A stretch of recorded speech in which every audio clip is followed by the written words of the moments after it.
శ్రోతలందరికీ నా నమస్కారం. పాటల పల్లకి శీర్షికకు స్వాగతం. ఈ వారం పాటల పల్లకీలో మనం ప్రస్తావించుకునబోయే పాట ఏంటంటే 1968లో విడుదలైన 'సుఖదుఖాలు' చిత్రం నుంచి 'ఇది మల్లెల వేళయని ఇది వెన్నెల మాసమని తొందరపడి ఒక కోయిల ముందే కూసింది విందులు చేసింది' అనే పాట యొక్క నేపథ్య విశేషాల గురించి. ఈ గీత రచయిత శ్రీ దేవులపల్లి కృష్ణశాస్త్రి గారు, సంగీత దర్శకత్వం ఎస్పి కోదండపాణి గారు. ఈ పాట ఇలా సాగుతుంది. ఇది మల్లెల వేళయని ఇది వెన్నెల మాసమని తొందరపడి ఒక కోయిల ముందే కూసింది విందులు చేసింది. కసిరే ఎండలు కాల్చునని ముసిరే వానలు ముంచునని ఇక కసిరే ఎండలు కాల్చునని మరి ముసిరే వానలు ముంచునని ఎరుగని కోయిల ఎగిరింది విరిగిన రెక్కల ఉరిగింది. ఇది మల్లెల వేళయని ఇది వెన్నెల మాసమని మరిగిపోయేది మానవ హృదయం కరుణ కరిగేది చల్లని దైవం. వాడే లతకు ఎదురయ్యవచ్చు వాడని వసంత మాసం వసివాడని కుసుమ విలాసం. ద్వారానికి తారామణిహారం హారతి వెన్నెల కర్పూరం. మోసం ద్వేషం లేని సీమలు మొగసాల నిలిచని మందారం. ఇది మల్లెల వేళయని ఇది వెన్నెల మాసమని తొందరపడి ఒక కోయిల ముందే కూసింది విందులు చేసింది. అందరినీ అలలారించే ఈ గీతం ఈ రకంగా సాగుతుంది. ఇదొక పరిణతి పొందిన కవి భావన. భావనలన్నీ చాలా లోతుగా ఉంటాయి. పైకి మాత్రం ప్రతి పదం అర్థమైనట్లు ఉంటుంది, ఆనందాన్ని ఇస్తుంది. కారణం పదాలన్నీ ఒకదానికొకటి పోటీపడి మళ్ళీ అర్థం కానట్లుంటాయి. పామర పండిత శ్రోతలు ఎంతగానో గొప్పగా మెచ్చుకుని పాడుతున్నా మళ్ళీ వినాలనే కోరిక అలానే ఉండిపోతుంది. కథాంశానికి ఈ పాట అన్వయించుకుంటే తప్ప పాట అర్థం కాదు. ఏది ఏమైనా ఈ పాటలో తెలియని అందం, ఆకర్షణ, గొప్పదనం, సాహితీ విలువలు, అభినయ మధురిమలు, గాత్ర సౌందర్యాలు పుష్కలంగా ఉన్నాయి. అందుకే ఈ పాట పుట్టి 50 వసంతాలు కావస్తున్నా కోయిల, ఎండలు, వానలు, లతలు, కుసుమాలు, కరుణాదైవం ఉన్నంతకాలం తారామణి హారంలాగానే నిలిచిపోతుంది. ఏ మాత్రం సాహిత్యంతో పరిచయమున్న నలుగురు ఒకచోట కలిసినా ఈ పాటలోని ద్వారానికి తారామణి హారం, హారతి వెన్నెల కర్పూరం గురించి తర్జన భర్జనలు చేస్తుంటారు. దేవులపల్లి కృష్ణశాస్త్రి ఎన్నో పాటలు రాశారు. అందులో ఎన్నిటిని ఎన్నగలం, మనసు మల్లెల, ఇది మల్లెల వేళ, వెన్నెలలా వేళ అన్నీ అపురూపాలైన అందాల పురువులే.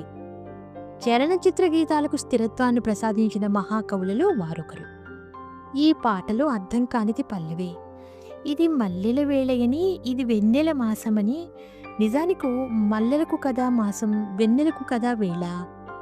ఇదే మరొకరు రాస్తే అసంబద్ధం అనుకోవచ్చు.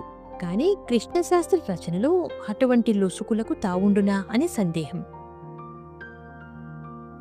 మన శాస్త్రం ప్రకారం సంవత్సరానికి ఋతువులు 6: వసంత, గ్రీష్మ, వర్ష, శరత్, హేమంత, శిశిర ఋతువులు. ఇందులో శరదృతువు ఆశ్వయుజ, కార్తీక మాసాల్లో ఉంటుంది. ఈ ఋతువులో మంచి వెన్నెల కాస్తుంది, బురద ఇంకుతుంది. ఈ ఆశ్వయుజ, కార్తీక మాసాలను వెన్నెల మాసాలు అంటారు. దీన్ని బట్టి కృష్ణశాస్త్రి రచించుకుంటారని ఊహ.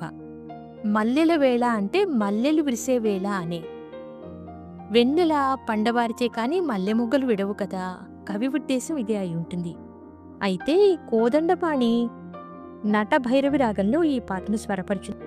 ఏది ఏమైనా ఈ పాట గురించి ఏమైనా అనాల్సి వస్తే ఆ సుఖదుఖాల్లో సుఖాన్నిచ్చినది ఈ పాటే. ఇలాంటి భావ ప్రధానమైన పాటల్ని సుశీల గారు ఎంత బాగా పాడతారంటే నీవుండేది ఆ కొండపై పాడిన గాయనిలా అనే పోల్చుకోగలం. ఈ పాట ఆమె నోట బహుళ ప్రచారం పొందింది. ఏ సందర్భానికి ఎంచుకుని పాడాలో తెలియకపోయినా వర్ధమాన గాయనీమణులు అందరూ వేదిక మీద ఆడి బహుమతులు పొందినవారే. ఈ పాటలోని ఆలాపనలు, పదాల చివరలో స్వర నిభాయింపులు, ప్రతి పదం స్పష్టంగా, విలంబితంగా, తారాస్థాయిల్లో సంపూర్ణ మధురిమలను సంతరించుకుంది. ఇప్పటికీ ఈ పాటకు స్వరాభిషేకం చేస్తూనే ఉన్నారు. కావాలంటే మరోసారి వినండి. వేళయని, మాసమని అనే చోట్ల గాత్రస్థాయిని నిలిపిన తీరు ఏవో అనుభూతులకు లోనే పడినట్లుంటుంది. వాటిని మనకు అందించినట్లు ఉంటుంది. తమిళంలో విజయం సాధించిన కె. బాలచందర్, మేజర్ చంద్రకాంత్ ఈ తెలుగు చిత్రానికి మాతృక. తెలుగులో వాణిశ్రీ పాత్రను తమిళంలో జయలలిత చేశారు. అప్పటి వరకు చిన్న చిన్న హాస్య పాత్రలు ధరిస్తూ వచ్చిన వాణిశ్రీ ఈ చిత్రంతో తారాపథానికి వెళ్లారు. ఈ సినిమా రషెస్ చూసి డుండి ఆమెను మరపురాని కథకు తీసుకున్నారు. విశేషం ఏమంటే ఈ చిత్రానికి ఎస్వి రంగారావు, జయలలితలు 40,000 రూపాయల పారితోషికం తీసుకుంటే వాణిశ్రీకి కేవలం 4,000 ఇచ్చారు. దేవులపల్లి గంధర్వలోకాలకు తరలి వెళ్ళిపోయిన కొత్తలో V A K Rangarao Saraswati stores recording officer కన్నన్ను అభ్యర్థించారు. పాలగుమ్మి పద్మరాజు పాటల ఎన్నిక చేయగా డివి నరసరాజు స్లీవ్ నోట్స్తో ఒక దేవులపల్లి పాటలు ఎల్పి వెలువరించమని. కానీ ఏ కారణం చేతనో అది కార్యరూపం దాల్చలేదు. ఆ తర్వాత ఎప్పటికో ఈ సత్కార్యం యువచిత్ర అధినేత కాట్రగడ్డ మురారి చేయించారు. బ్రతికుండేటప్పుడు బ్రహ్మరథం పట్టడం వ్యాపార సూత్రం, చనిపోయినా స్మరించడం సజ్జన లక్షణం. ఈ మన్నంతో జనించిన ఆమని లాంటి ఎల్పి కృష్ణశాస్త్రి పాటల ఎల్పి. దీనికి మురారి సుఖదుఖాల పాట ఇది మల్లెల వేళ అని పేరు పెట్టడం ఈ పాట గొప్పతనం. ఇది అలా ఉంచితే ఒక రచయితకు ఒక నిర్మాత ఈ విధంగా నీరాజనమెత్తడం యావత్ భారతంలో అదే మొదలు. మురారి సొంతంగా ఎంపిక చేసిన 11 పాటల్లో మల్లీశ్వరి, ఏకవీర, తన చిత్రాల సీతామహాలక్ష్మి, గోరింటాకులో ఒక పాట లేకపోవడం ఆయన నిస్వార్థ చింతనకు తార్కాణం. విన్నారుగా సుఖదుఖాలు చిత్రంలోని కీర్తిశేషులు శ్రీ దేవులపల్లి కృష్ణశాస్త్రి గారు రచించిన ఇది మల్లెల వేళయని, ఇది వెన్నెల మాసమని అనే పాట యొక్క నేపథ్య విశేషాలను వచ్చే వారం ఇటువంటిది మరో మంచి పాట యొక్క విశేషాలతో మీ ముందుంటాను. అంతవరకు సెలవు. నమస్కారం. ఉంటాను.